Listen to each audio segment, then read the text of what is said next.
Mata kuliah Biologi Molekuler 1, Prodi Biologi, Fakultas Teknobiologi Universitas Surabaya.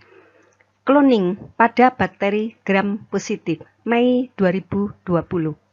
Topik yang akan dibahas mengenai cloning pada bakteri gram positif, vektor untuk sel gram positif, cloning pada Bacillus subtilis, cloning pada bakteri gram positif lainnya, cloning pada Streptococcus lactis, dan cloning pada Streptomyces. Pada video topik cloning bagian pertama telah dibahas banyak prinsip dasar mengenai cloning menggunakan sel bakteri gram negatif. Pada video ini, kita akan bahas cloning pada bakteri gram positif. Mengapa cloning pada bakteri gram positif? Ada perbedaan komponen dinding sel antara bakteri gram negatif dengan gram positif. Pada bakteri gram positif, peptidoglikan lebih tebal, sukar ditembus oleh berbagai substansi termasuk molekul DNA, sehingga perlu dilisis dengan lisosim. Protoplas pada kondisi isotonis viable dan bisa ditembus oleh molekul ekstraseluler. Urutan 16S rRNA antara bakteri gram positif dan negatif sedikit berbeda. Plasmid dari Staphylococcus telah banyak diteliti. Vektor untuk sel gram positif.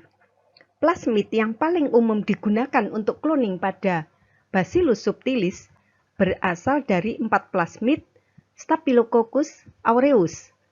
Punya marker selektif untuk resistensi antibiotika. Plasmid ini juga telah dimodifikasi sehingga dapat digunakan sebagai vektor inaktivasi insersi dan shuttle vektor untuk E. coli dan Bacillus subtilis.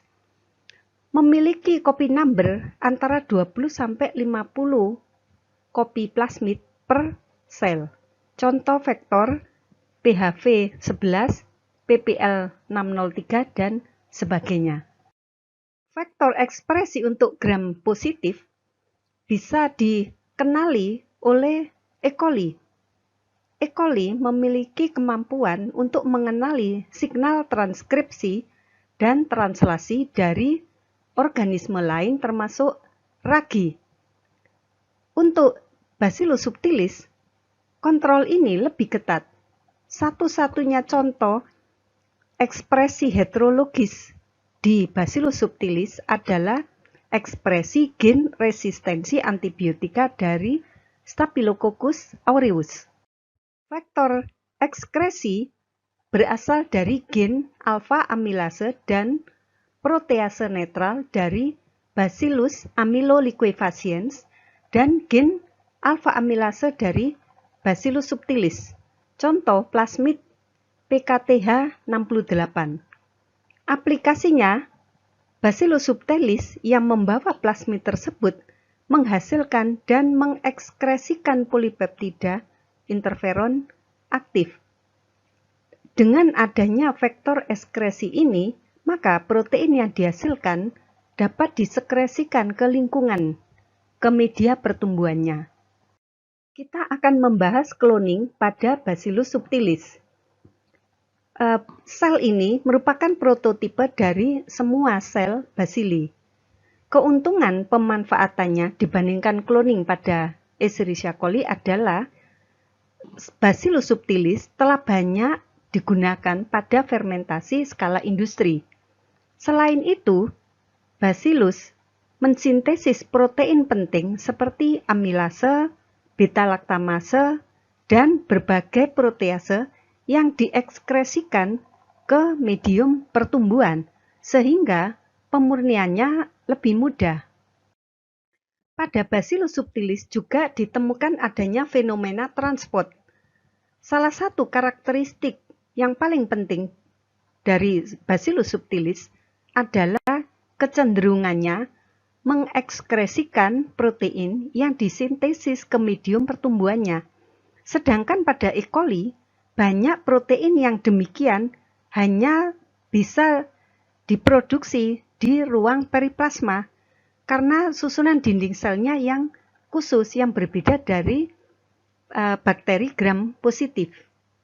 Signal peptida berfungsi sama baik di E. coli maupun Bacillus subtilis, tetapi ekspresi dan processing protein sekresi lebih efisien pada sel Bacillus subtilis. Cloning pada bakteri gram positif lainnya. Contohnya, nanti kita akan membahas cloning pada Streptomyces dan Streptococcus lactis. Cloning pada bakteri gram positif ini lebih menarik karena aplikasinya di industri. Kita akan membahas cloning pada Streptococcus lactis. Umumnya digunakan pada produksi susu terfermentasi. Teknik manipulasi gennya sedikit berbeda dari Bacillus subtilis. Cloning pada Streptomyces. Streptomyces adalah bakteri yang bukan uniseluler tetapi bermiselium dan membentuk spora. Lebih dari 60% Streptomyces diketahui menghasilkan antibiotika. Secara genetis, Streptomyces lebih kompleks daripada kebanyakan prokariot bersel tunggal. Kandungan gizi pada genom juga sangat tinggi. Streptomyces melangsungkan diferensiasi seluler dan punya kemampuan amplifikasi DNA. Perkembangan sistem cloning untuk mikroba ini sangat pesat karena banyak produknya yang bersifat membunuh bakteri lain. Aplikasinya secara komersial untuk meningkatkan jumlah gen sehingga yield dari produk juga akan meningkat. Karakterisasi keseluruhan jalur biosintetik berbagai antibiotika dan transfernya di antara strain Streptomyces ini juga berbeda. Plasmid dan vektor untuk Streptomyces. Vektor plasmid pada umumnya berasal dari pengembangan molekul plasmid SJP2, SLP12, dan PIJ101. Modifikasinya berupa pemberian gen marker seleksi, misalnya resistensi antibiotika. Marker resistensi antibiotika ini misalnya tiostrepton, fiomycin, neomycin, dan metilenomycin. Ini adalah akhir video kedua tentang cloning.